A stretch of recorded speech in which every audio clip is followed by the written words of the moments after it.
two finite group are isomorphic.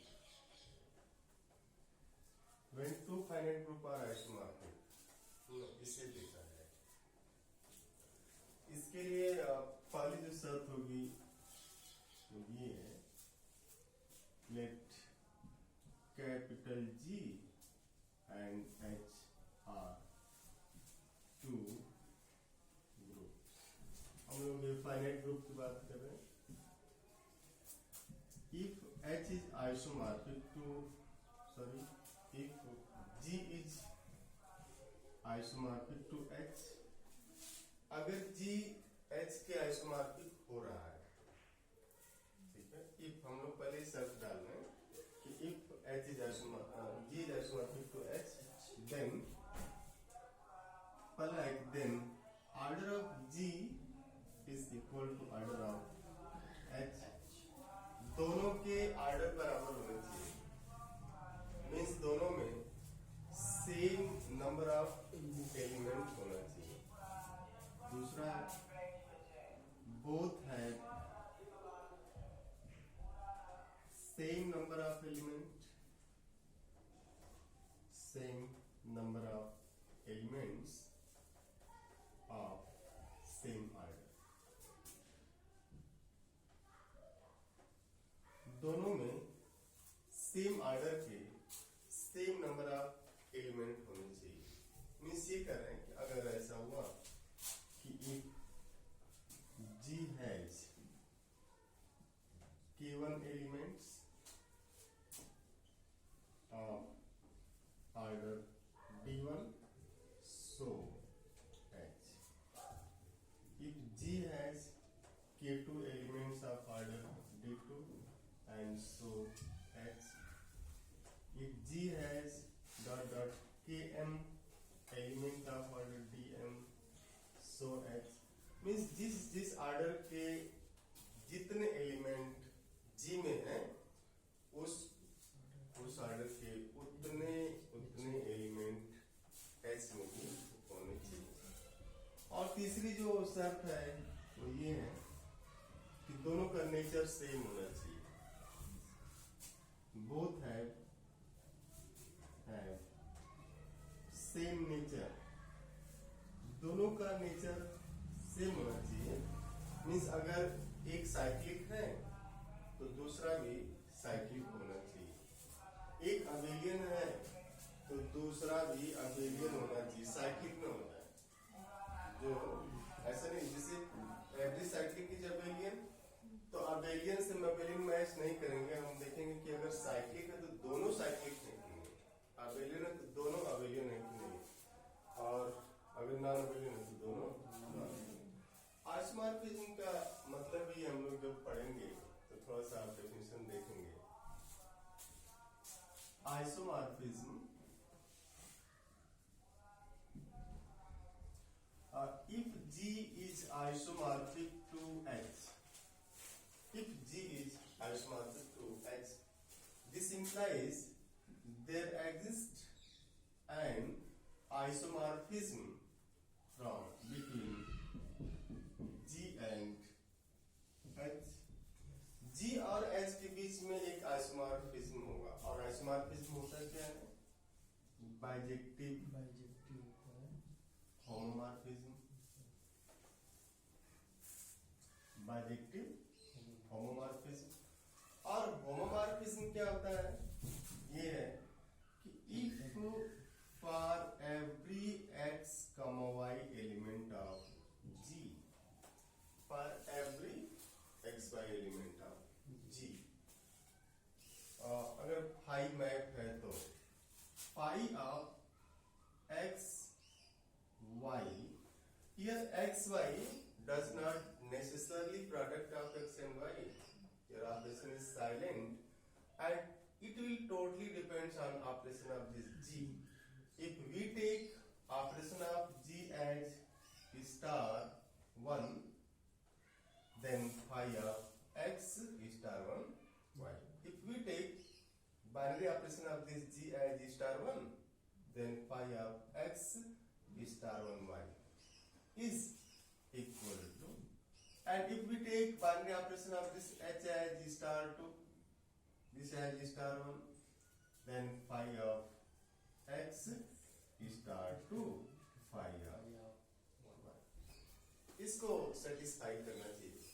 Means करना कि image of any two element of this G operation के बाद, किन्हीं दो एलिमेंट में बाइनरी ऑपरेशन यूज करने के बाद जो इमेज आता है वो इन दोनों के अलग अलग इमेज के बराबर होना चाहिए। प्रोडक्ट यहाँ पे डेफिनेटली नहीं होता, जैसा ग्रुप का नेचर है वैसा डिपेंड करेगा। उसके अलग अलग इमेज के ऑपरेशन लेने पे जो रिजल्ट आता है उसके बराबर होना चाहिए। मीन्स इन दोनों का इमेज, तो इन दोनों का इमेज क्या करेंगे, पहले आप ऐड करेंगे या सब्ट्रैक्ट कर मल्टीप्लाई करेंगे या जैसा भी ऑपरेशन दिया हो उसको यूज करते हैं। और ये जो है ये होगा, बट इसके पहले इस फाई को क्या होना पड़ेगा, मैप होना पड़ेगा। और मैप होने के लिए क्या होता है कि phi from this G to H is map if for every x belonging to G there exists y belonging to H such that f of x is y। तो ये सब पूरी होनी चाहिए, ठीक है ना। तो जैसे आइसोमॉर्फिक है, if G is isomorphic to H, this implies there exists an isomorphism between G and H, and isomorphism is bijective homomorphism, and bijective is 1 1 and onto, this is 1 1 and onto, 1 1 and onto। So if there is a bijective homomorphism, bijective means 1 1 and onto, homomorphism means for every x y element of this G, phi of x star 1 y is phi of x star 2 phi of y, and here this phi is a map, this phi is a map, means from G to H phi is map if for every x belonging to G there exists y belonging to H such that f, this is phi not f, this is phi of x is equal to y। For example अगर हम लोग math की बात करें, but हम लोग finite group में हैं तो डायरेक्ट इसके थ्रू जाएंगे, लेकिन आप यहाँ पर देखिए for phi from this Z to Z, for example से ये दो ग्रुप हम लोग इन्हें ले लेते हैं। इसमें क्या है, जी जेड है और एच भी जेड है। आइसोमॉर्फिज्म होने के लिए दोनों ग्रुप का नेसेसरली डिस्टिंक्ट होना जरूरी नहीं है कि दोनों डिस्टिंक्ट रहेंगे तभी आप बोलेंगे, डिस्टिंक्ट नहीं तो भी आप कहेंगे। देखिए एक बार, phi of x is equal to sine of x. अगर हम लोग phi from Z to Z phi of x is equal to sine of x लें तो मैप है कि नहीं जेड से जेड पे, ये जेड से जेड पे मैप है कि नहीं, phi of x is equal to sine of x, क्यों नहीं है, फ्रैक्शन भी आने लगेगा। जैसे phi of 1 is sine of 1 and sine of 1 is not member of this Z. तो इसका मतलब कि यहाँ पे जो आप जिस मैप की बात कर रहे थे कि जो मैप होमोमॉर्फिज्म हो रहा है तो उसका मैप होना नेसेसरी है। इसका मतलब ये हुआ कि ये this implies phi is not map from Z to Z, Z to Z. इसका मतलब आप ये कर रहे हैं कि this implies phi x is equal to this sine x cannot be homomorphism. इसको होमोमॉर्फिज्म होने के लिए इसका मैप होना नेसेसरी कंडीशन। तो अगर ये मैप ही नहीं होगा तो होमोमॉर्फिज्म कहां से हो जाएगा, है ना। तो होमोमॉर्फिज्म होना चाहिए। इसका मतलब जेड से जेड पे साइन एक्स टाइप का कोई मैप नहीं, तो ऐसा कोई होमोमॉर्फिज्म नहीं हो सकता। तो होमोमॉर्फिज्म के लिए क्या चाहिए, पहले मैप चाहिए। अब जैसे अगर हम लोग दूसरे मैप की बात करें, this phi of x is e power x, है ना, phi of x is e power x. E power x भी जब आप 0 रखेंगे तभी आएगा, अदरवाइज नंबर ही नहीं होगा। Phi of 1 is e power 1, e does not belongs to z, means ये भी मैप नहीं हुआ। मैप नहीं तो होमोमॉर्फिज्म नहीं होगा। तो होमोमॉर्फिज्म होने के लिए जो पहली रिक्वायरमेंट हो क्या है, मैप होना चाहिए। जैसे कोई आईएएस या आईपीएस तब बनेगा ना जब वो ग्रेजुएट हो। अभी तो रिक्वायरमेंट यही है ना कि ग्रेजुएट होंगे तो। अब ग्रेजुएट होने में कि ग्रेजुएट है तो मतलब पास होने की तो बात की जाए कि अगर आप ग्रेजुएट हैं मीन्स आप पास तो हैं ही, तो ग्रेजुएट होना चाहिए। तो इसको होमोमॉर्फिज्म होने के लिए जो रिलेशन है, रिलेशन ही तो फंक्शन बनता है ना, तो जो रिलेशन है उसको होमोमॉर्फिज्म होने के लिए सबसे पहले उसको फंक्शन बनना पड़ेगा, मैप होना पड़ेगा। तो जैसे लिया जाए phi from z to z x square, ये मैप है, ये मैप है, दिस इज मैप। क्योंकि आप जब z को करेंगे तो उसका स्क्वायर करता हुआ चला जाएगा, 0 पे 0 आएगा, 1 पे 1, -1 पे 1, 2 पे 2, -2 पे 2 पे 4, -2 पे 4, ऐसे ऐसे आता चला जाएगा। बट अब अगर ये मैप है तो हम लोग अगर इसके होमोमॉर्फिज्म की बात करें, पहली शर्त है क्या होना चाहिए, मैप, है ना। तो मैप की डेफिनेशन जो आपने देखी थी वो। अब ये होमोमॉर्फिज्म हो तो होमोमॉर्फिज्म जब ऐसा सेटिस्फाई करेगा तब तो होगा। तो यहाँ पे z से z में ही है और बाइनरी ऑपरेशन *1 दोनों के लिए है, बट यहाँ पे *1 क्या है, एडिशन, सिंपल एडिशन। तो phi of x plus y, ध्यान से देखिएगा, कोई दो एलिमेंट इसका पिकअप करेंगे, phi of x plus y हो जाएगा x plus y whole square, x square plus 2xy plus y square.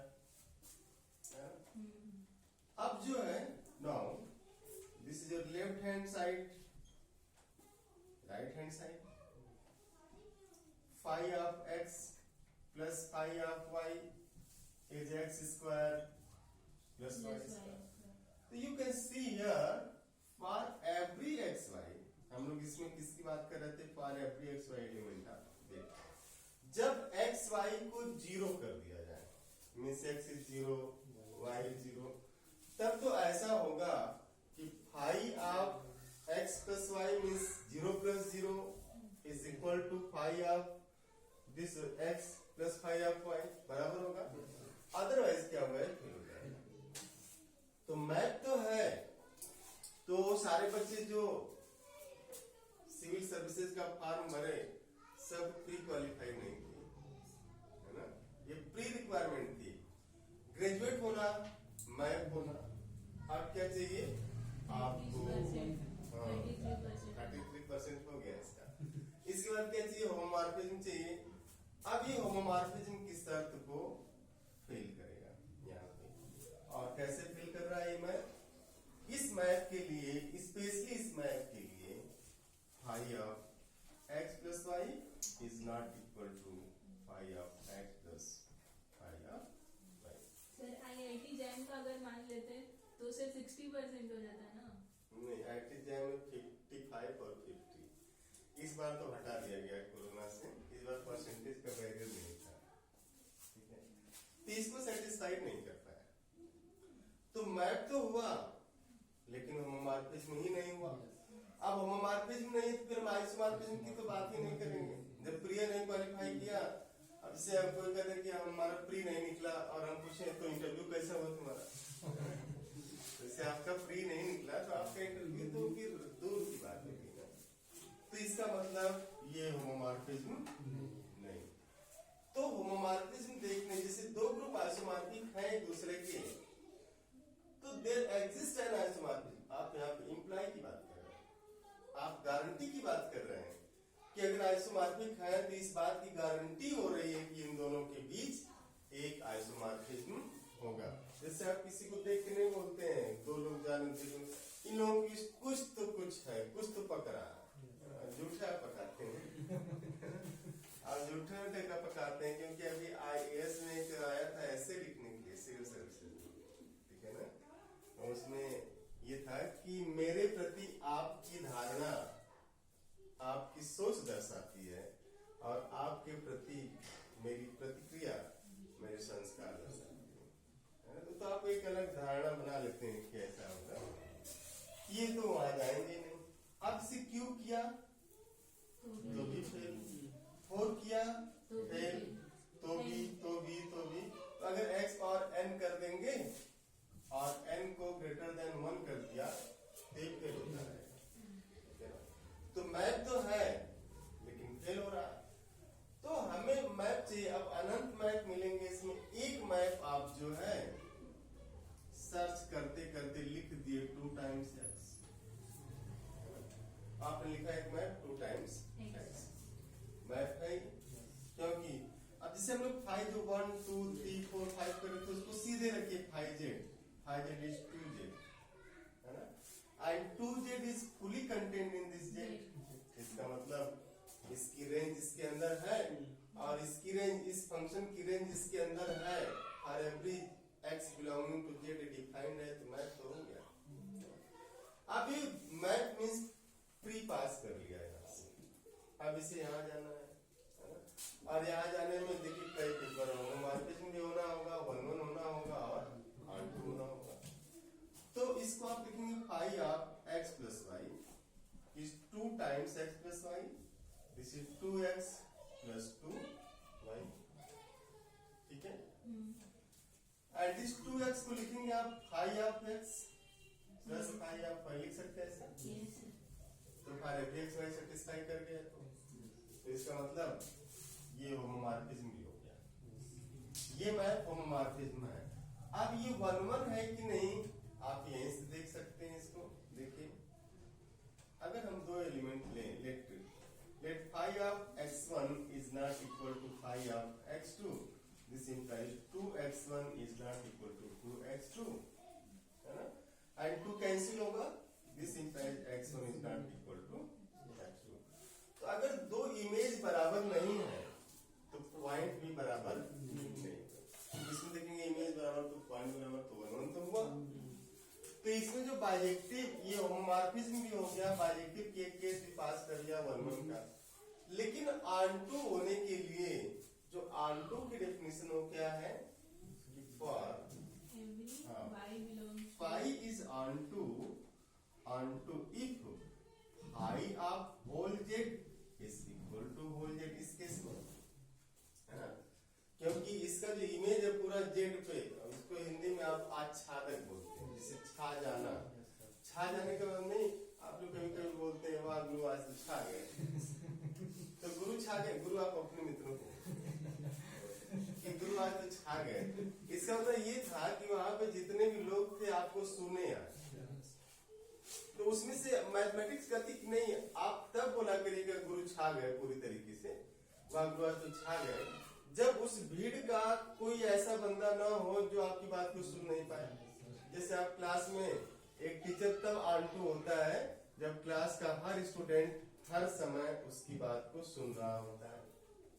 मान लीजिए कुछ ऐसा पल हुआ जब स्टूडेंट उसकी बात को सुना ही नहीं, वो ऑनटू नहीं हो पाएगा। तो क्लास में टीचर का ऑनटू होना एक चैलेंज हो जाता है ना, वो हर बच्चे को डिस्टर्ब करता रहेगा, तब ऑनटू होने की केस आ जाती है। तो ये ऑनटू नहीं होगा, क्योंकि इसके लिए जब आप लिखेंगे तो फाई ऑफ जेड कितना हो जाएगा, मैप हमारा था ना, phi of x is equal to 2x, तो phi of Z is equal to 2 times Z. Here 1 belongs to Z but 1 does not belongs to 2 Z and this dot dot dot, it means homomorphism तो है, 1-1 तो है लेकिन onto. तो जब भी 2 group homomorphic होंगे, आइसोमॉर्फिक होंगे एक दूसरे के, जब भी 2 ग्रुप एक दूसरे के आइसोमॉर्फिक होंगे तो क्लियर रहिएगा कि उनके बीच कोई एक मैप ऐसा जरूर होगा जो होमोमॉर्फिज्म की भी प्रॉपर्टी को सेटिस्फाई करता है और बाइजेक्टिव है, कोई न कोई एक मैप ऐसा होगा। अब ऐसे कितने मैप होते हैं, इसको सर्च करने के लिए हम लोग वाया डेफिनेशन भी जाते हैं। दूसरा है कि by using first isomorphism theorem, 3 theorem जो आप पढ़ेंगे, फर्स्ट सेकंड था। तो फर्स्ट आइसोमॉर्फिज्म को यूज करके आप डायरेक्ट बताने लगते हैं, काउंट करने लगते हैं कि इसमें कितने नंबर ऑफ होमोमॉर्फिज्म होंगे, कितने 1-1 होंगे, ये भी आप काउंट कर लेते हैं, कितने आंटो होंगे आप उसको भी काउंट कर लेते हैं, ठीक है ना। बट हम लोग जिसकी बात कर रहे थे अपना ग्रुप कैसा था, तो फाइनाइट था। जिससे अब देखिए एक हम लोग फाइनाइट ग्रुप की बात करते हैं, ये आइसोमॉर्फिक अगर हुआ तो क्या चाहिए, है ना। तो आइसोमॉर्फिक हुआ तो 1-1 ऑन्टो होमोमॉर्फिज्म होना पड़ेगा उसको।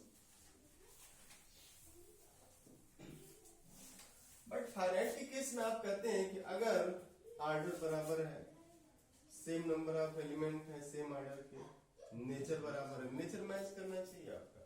नेचर नहीं मैच करेगा तो आपकी दोस्ती ही नहीं होती। जैसे लोग बोलते हैं कि अरे ये तो एकदम गधों जैसा है, दिल पे मत लीजिएगा, है ना। तो गधों जैसा आप मैथमेटिक्स के अगर स्टूडेंट हैं तो एब्स्ट्रैक्ट अलजेब्रा ये कह रहा है या कह रही है कि आप ऐसा करने से बचिए। क्यों बचिए? की तरह होना मीन्स आप क्या कर रहे हैं वहां पे होमोमॉर्फिज्म की बात, आइसोमॉर्फिज्म की बात कर रहे हैं कि की तरह है, तो की तरह तो नेचर भी तो मैच करना चाहिए। एक गधे का नेचर वैशाख नंदन उसको बोलते हैं, और एक इंसान का नेचर, दोनों मैच तो नहीं कर रहा होगा। अगर मान लीजिए नेचर भी हल्का हल्का मैच कर जाए तो बहुत सारी चीजें मैच नहीं करेंगी, इसलिए आप बचा करिए, ठीक है ना, ऐसा बोलने से। पति पत्नी जो है नेचर क्यों नहीं हो पाता? हाँ, पति पत्नी का नेचर क्यों नहीं हो पाता? वो तो मतलब उस पर कुछ भी कहना थोड़ा जल्दबाजी हो जाती है। बहुत सारे लोग हैं जिनका नेचर एकदम वो मैच करता है। नेचर मतलब वहाँ पे विचारों की बात होती है। देखिए होता क्या, जैसे अब तो क्लास है, ठीक है ना, जो अपना सब कुछ आपके लिए जिसने छोड़ दिया, जिसने अपना भाई बहन, माता पिता, घर बार, फ्रेंड सर्किल भी आपके लिए उसने अपना छोड़ दिया, ठीक है, जिसके साथ जीना उठना बैठना था। बट आप जब उसकी रिक्वायरमेंट को फुलफिल नहीं कर पा रहे हैं और आप बोलते कि नेचर मैच नहीं कर रहा है, बड़ी उदंड है, सुनती नहीं है, बेसिक रिक्वायरमेंट थी, मतलब आपसे नकारक कोई है इस दुनिया में? नहीं, मैं आपकी बात नहीं कर रहा। तो आपसे नकारक कौन होता है? नेचर तो मैच तब होता है तो आप उसकी रिक्वायरमेंट को पूरा करें। ये तो क्लास था, नहीं तो बड़ा डिटेल हम आपको बता रहे। तो ये इसकी बात हो रही है। अब जैसे देखिए, जैसे हम लोग बात करें K4 और Z2 प्लस J2 लेते हैं, दो ग्रुप। हम मान लेते हैं कि G है और ये क्या है, H। तो फाइनाइट ग्रुप में भी आप मैप सर्च कर सकते हैं, ऐसे नहीं कि मैप नहीं है। जैसे देखिए K4 के element identity ABC, Z2 plus Z2 के एलिमेंट 0 0 0 1 1 0 1 1। एक तो है ही ना कि आप क्या करें, एलिमेंट को जैसे भेज दें, आइडेंटिटी को आइडेंटिटी पे भेज दिया, A को इस पे भेज दिया, B को इस पे भेज दिया, C को 1 1 2 1 मैप भी है, ये मैप भी है और ये 1 1 ऑन2 भी है। मैप है 1 1 ऑन2 है, कोई भी मैप 1 1 ऑन2 हो जाए तो भी इस बात की गारंटी नहीं जैसे कि होमोमॉर्फिज्म हो ही गया जब तक कि उसकी शर्त को सेटिस्फाई न करे। तो दिख तो रहा है। अब जैसे इसको हम लोग दिखाएं कि होमोमॉर्फिज्म है तो क्या करना पड़ेगा, इसके किसी दो एलिमेंट को उठाइए, उसका इमेज निकालिए। तो कोई दो एलिमेंट अगर हम लोग उठाएं A इंटू बी क्यों कर दिया गया, क्योंकि K4 का ऑपरेशन डॉट है इसलिए इंटू किया गया। तो phi of A into B किसको देता है, C को देता है ना। C कहां चला गया, 1 1 पे। अब जो है फाई ऑफ A, देखिए इधर Z2 प्लस Z2 में आपका phi of A plus phi of B की बात करिए। Phi of A means A कहां गया 0 1 पे, B कहां गया 1 0 पे, ऐड करेंगे कितना आएगा 1 1। तो इसका मतलब ये हुआ दिस इज फाई ऑफ सी। तो इसके लिए इन दोनों के लिए तो ऐसा हो गया कि phi of A into B is phi of A plus phi of B. यहाँ पे जो ऑपरेशन है इसको देखिएगा, ये ऑपरेशन आपका मॉडुलो 2, ये चलता रहेगा। मॉडुलो 2, 2 का मतलब ये हुआ कि 0 और इस 1 को जोड़ करके 2 से भाग देंगे, जो शेष बचेगा वो लिखना है। इस 0 और 1 को, इस 0 मीन्स फर्स्ट टपल को इस 1 से जोड़ करके 2 से भाग देना, जो बचेगा वो लिखना है। फिर इस 1 को इस 0 में ऐड करके 2 से भाग देना, जो बचेगा वो लिखना है। तो ऑपरेशन तो लगाएंगे ना उसका, तो आप यहाँ पे लिख लेंगे दिस इज 2, 2 बराबर हुआ। बट किसी दो एलिमेंट के सेटिस्फाई करने से हम इस बात की गारंटी नहीं करेंगे कि होमोमॉर्फिज्म हो ही गया है ना। जिसे वही नहीं कि 2 दिन आप साथ चले अच्छे से, है ना, इसके बाद क्या हुआ, फिर लड़ते भिड़ते चल रहे हैं। तो इसके बाकी जो एलिमेंट है, जैसे ये उठा लिया, बीसी को उठाया, आप आराम से देखिएगा बीसी। तो जब phi of B dot C करेंगे तो फाई ऑफ ए आएगा, है ना? और फाई ऑफ ए का इमेज क्या है, 0, 1 है ना। अब जो है फाई ऑफ बी, ये 2, 2 लगा दीजिएगा, सिंबल है। फाई ऑफ सी, इसका कितना हो जाएगा, फाई ऑफ बी 1, 0, ध्यान से देखिएगा, दिस इज 1, 0 प्लस 1, 1 और क्या लगाएंगे मॉडुलो 2, 2। तो इस 1 को इस 1 से जोड़ करके 1 प्लस 1 को 2 से भाग देंगे, और इस 0 को 1 से जोड़ करके फिर 2 से भाग देंगे, तो आएगा 0 और 0, 1 क्या है, फाई ऑफ ए है, और phi of A means B plus C, है ना। Phi of B plus phi of C बराबर हुआ। तो इन दोनों के लिए भी ये सही हुआ, means phi of B dot C is phi of B and plus phi of C, here modulo 2, 2 satisfy हुआ। अब आप देखिए, इसमें ऐसा भी नहीं था कि डिस्टिंक्ट लेना जरूरी है, आप सेम ले सकते हैं। जैसे सी को 2 बार ले लिया, सी इंटू सी, तो सी इंटू सी क्या होता है, के फॉर्म में आइडेंटिटी कहा गया, तो phi of C 1, 1 plus phi of C 1, 1 1 plus 1, 1 2, 2 और 2, 2 को जब आप 2 से भाग देंगे तो 0, 0 आएगा, हो रहा है ना। तो इसका मतलब ये जो मैप आपने लिया है, ये मैप 1, 1 भी है, ऑनटू भी है, होमोमॉर्फिक भी है। तो आपने जो एक फ्लो चार्ट टाइप से बना दिया था कि if G is isomorphic to H, then this guarantee that there is an isomorphism from G to H, है ना। This implies there is a bijective homomorphism from G to H. This implies there is a map. तो आपने क्या किया, reverse gear लिया कि this is a map, 1, 1 और 2 map, homomorphism map, and these 3 things guarantee that K4 is isomorphic to Z2 plus Z2, जिसकी चर्चा लगातार की जा रही थी पिछले एपिसोड में। मतलब सारा जो मैपिंग जा रहा है सब 1, 1 और 2 होना चाहिए, केवल एक भी मिल जाएगा तो कोई एक मिल जाए, सब नहीं हो सकता, ऐसा नहीं। जैसे हम लोग देखेंगे जेड से जेड पे इनफाइनाइट नंबर ऑफ होमोमॉर्फिज्म है, जेड से जेड पे इनफाइनाइट नंबर ऑफ होमोमॉर्फिज्म है, और इनफाइनाइट नंबर ऑफ 1, 1 भी है। जैसे जो infinite number of homomorphism K X type के, phi x is equal to K X और के बिलोंग्स टू जेड, तो जेड से जेड पे phi x is equal to K X type के अनंत होमोमॉर्फिज्म, और इस अनंत में से जितने भी के एक्स टाइप के हैं, वेयर के इज नॉन जीरो, सब 1, 1 है, सब 1 1 के नॉन जीरो की बात रही, के नॉन जीरो पे सब 1, 1 है। लेकिन के 2 मान के लिए ऑनटू होते हैं, एक तो K1 हो जाए, दूसरा -1, बाकी के लिए ऑनटू नहीं मिलता। तो जितने होमोमॉर्फिज्म है सब बाइजेक्टिव होंगे ऐसा नहीं है, लेकिन 2 ग्रुप अगर आइसोमॉर्फिक हो रहे हैं तो इस बात की गारंटी है ना कि कम से कम एक आइसोमॉर्फिज्म तो होगा ही होगा। जैसे अगर आप ग्रेजुएट हैं तो इस बात की गारंटी है कि आप पास हैं, है ना। उसके बाद अब कितने मार्क्स आए मीन्स कितने आइसोमॉर्फिज्म हुए ये तो काउंट करना है, आप बताते हैं, है ना? ये दिखा आपको। तो कैसे मैप लेते, अब जैसे इसको ये नहीं कि यही मैप लिया जाए, आप इसको ऐसे भी भेज सकते हैं कि A B C and this 0 0 1 0 0 1 1 1। देखिए होमोमॉर्फिज्म में आप पढ़ेंगे कि आइडेंटिटी पे ही जाएगा।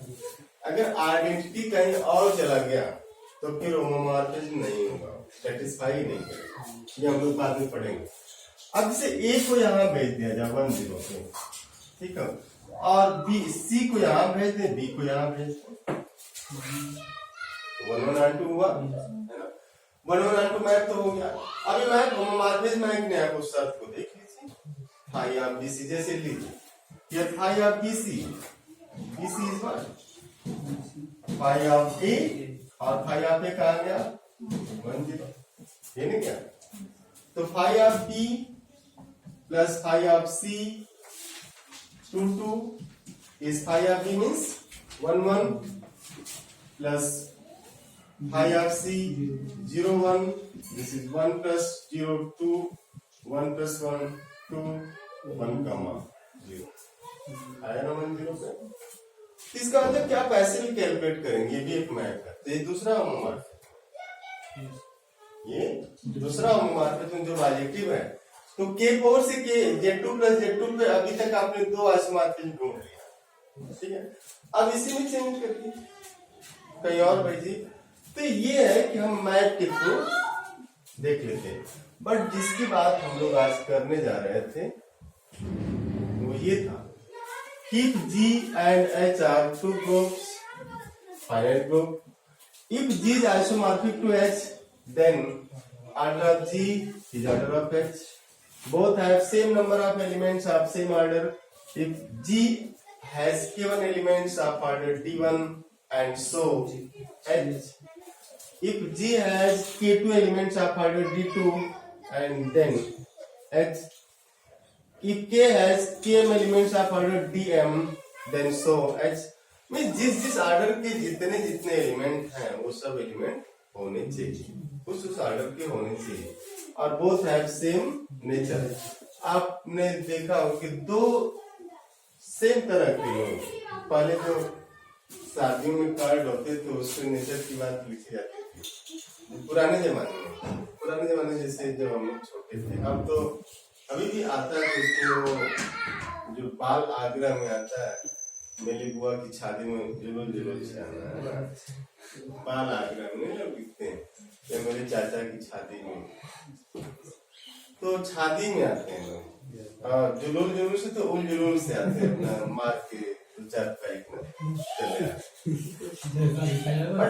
पहले के जो कार्ड थे ना उसमें लिखा जाता था कि 2 हृदय मिले, या 2 पुष्प खिले, 2 सपनों ने श्रृंगार किया, तो दूर देश के पत्तों ने संगसंग करना स्वीकार किया। हम सब नेचर मैच कराएंगे वो लोग, है ना। तो स्वीकार कर लेना और ऑलरेडी मैच करना दोनों अलग अलग हो जाता है, बट यहाँ पे नेचर मैच होना चाहिए।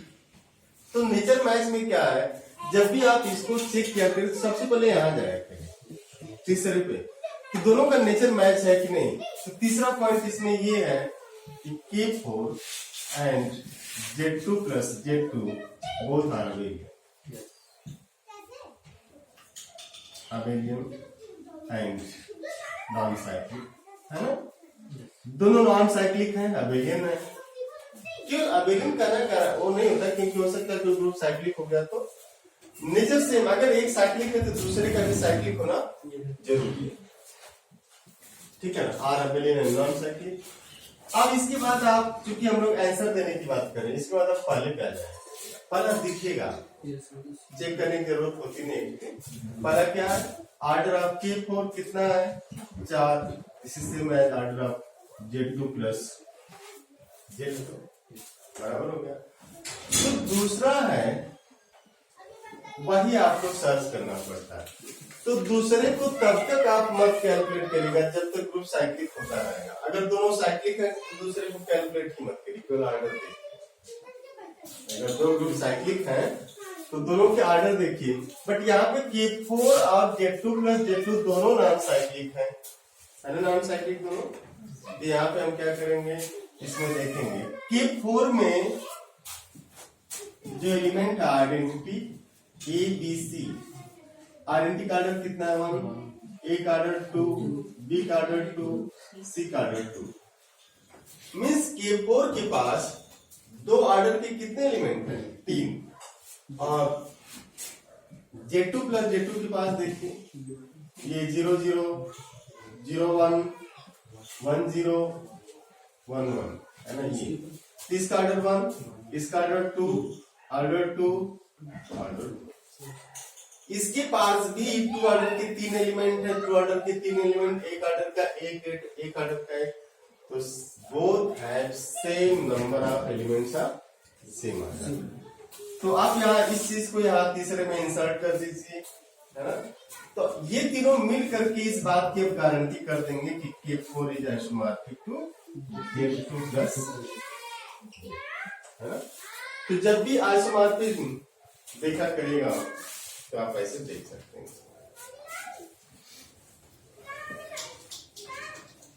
ठीक है। अब जैसे हम लोग दूसरा एग्जांपल लेते हैं।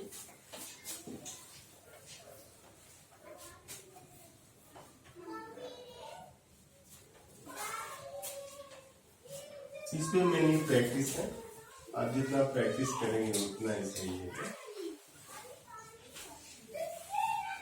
कहीं कहीं हम लोग लिख रहे थे कि S3 आइसोमॉर्फिक टू D6, है ना, उसको लिखिए। Let G is S3 and H is D6 means D2 into 3। तो पहला तो ये है कि order of S3 is same as order of D2 into 3 that is 6, है ना, पहला सेटिस्फाई हो गया। तीसरा है कि दोनों का नेचर भी मैच कर रहा है। थर्ड पे आइए, both S3 and D6 are non-abelian,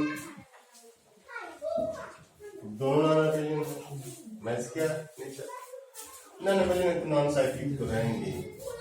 इसके बाद दूसरे पे S3 के जो एलिमेंट है आइडेंटिटी 1 2 3 1 3 2 1 2 1 3 2 3 ये एलिमेंट है। और D6 के भी एलिमेंट हम लोग लिखते हैं identity X X2 Y XY X2Y such that the relation लिखेंगे X3Y is Y2 is 1 and YX is equal to X2Y, है ना। तो ये तो रिलेशन था कि इसको हम यूज करेंगे बाद में। बट ये देखिए इसका ऑर्डर कितना 1 S3, ऑर्डर 3 ऑर्डर 2 2 2। तो S3 के पास 3 ऑर्डर के कितने एलिमेंट, 2 ऑर्डर के कितने एलिमेंट 3। इसके पास आई आइडेंटिटी 1, इसका order 3 order 3 order 2 order 2 order 2। तो 2 ऑर्डर के 3 एलिमेंट S3 के भी पास है, 2 ऑर्डर के 3 एलिमेंट D6 के भी पास है। एक आइडेंटिटी है दोनों के पास 3 ऑर्डर के 2 एलिमेंट, तो मैच कर गया ना। तो इसीलिए आप बार बार लिख रहे थे कि S3 is isomorphic to D6, ठीक है ना। जो आपने लिखा था ना कि S4 has subgroup isomorphic to D6, S4 has subgroup isomorphic to D6, ये एक रीजन हुआ करता है।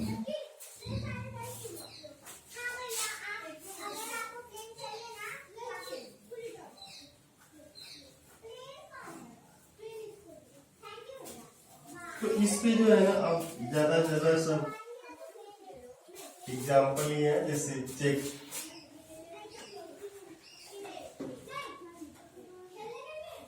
करिए Z3 plus Z3 is isomorphic to Z9. Reason आप बताएंगे क्यों है क्यों नहीं है ना. D8 means D2 into 4 is isomorphic to Q8. D8 plus Z2 is isomorphic to Q8 plus Z2, and Z2 plus Z2 is isomorphic to Z4 plus Z2. Z2 plus Z2 is isomorphic to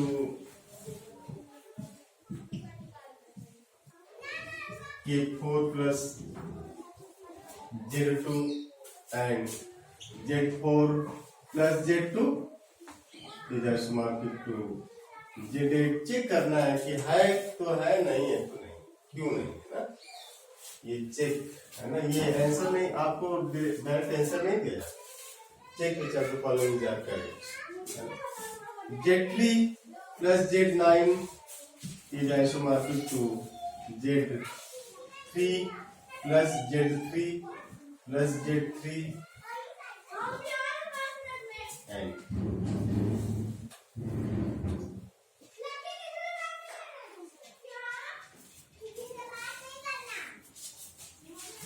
K4 plus Z2 is isomorphic to Z8. ये आप check कर लेंगे कोई है भी कि नहीं है ना. And Z3 plus Z3 is isomorphic to Z15. Z3 plus Z2 plus Z5 is isomorphic to Z30. तो इसे आप चेक कर लीजिएगा कौन कौन किसके किसके आइसोमॉर्फिक होगा, है ना. ये सारा आज का होमवर्क है. इसको आप समझ आएंगे तो कल हम लोग पास सेंटर की बात करेंगे. ठीक है, सेंटर के बाद फिर जो आइसोमॉर्फिक थ्योरम वगैरह है, क्योंकि आप नॉर्मल तक पढ़ लिए हैं तो अब इसमें बहुत ज्यादा कुछ बचता नहीं है, बट अब इसके टेक्निकल पॉइंट जो है वो शुरू हो जाएंगे. थैंक यू, आप इसको जरूर करिए.